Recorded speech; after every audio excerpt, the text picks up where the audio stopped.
Hi, Bother Brigade. Here's what's bothering me today. I'm pretty sure we already talked about this at some point in the past, so I will try and find it and put it in the description down below as well as like annotate it or whatever. But we talked about, back in the day, I'm pretty sure we did anyway, about Republicans just basically doing some really sketchy stuff and passing new laws specifically designed to prevent black people from voting, especially because a lot of black people in especially Georgia, but the South in general, often use advanced voting and on Sundays when they're worshiping to basically drum up support for going out and voting. It was a way of getting out the vote, and they basically criminalized that. And so now we have a very unfortunate but entirely expected, if we were paying attention, result from all these various actions. Georgia Republicans purge black Democrats from county election boards. Griffin, Georgia, December 9th. Protesters filled the meeting room of the Spalding County Board of Elections in October, upset that the board had disallowed early voting on Sundays for the November 2nd municipal election. A year ago, Sunday voting had been instrumental in boosting turnout of black voters. But this was an entirely different 5-member board than had overseen the last election.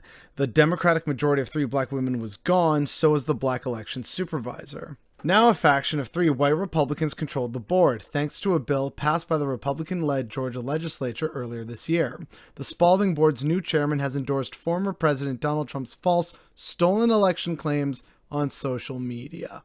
Now, Georgia is not unique. I think I've talked about this before, possibly in the same or like other videos about gerrymandering and the state of democracy in America. But here's why I wanted to talk about it again today. Not just because this was in the news yesterday.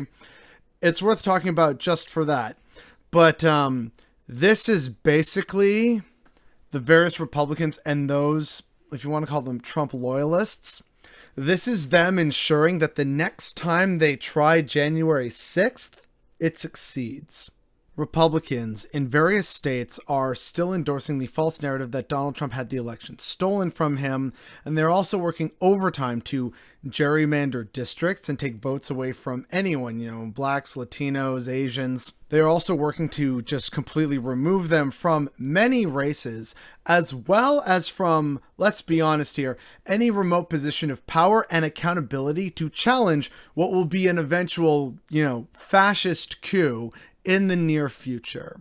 I think some states are even finding ways of choosing which ballots can and cannot be accepted, so that's going to be fun. Basically, this is all part of a national Republican-led project to expand control over who solidifies and validates election results so that they can decide what the election result is. Rather than actually just reading out what it was, they get to decide who the winner and who the loser is.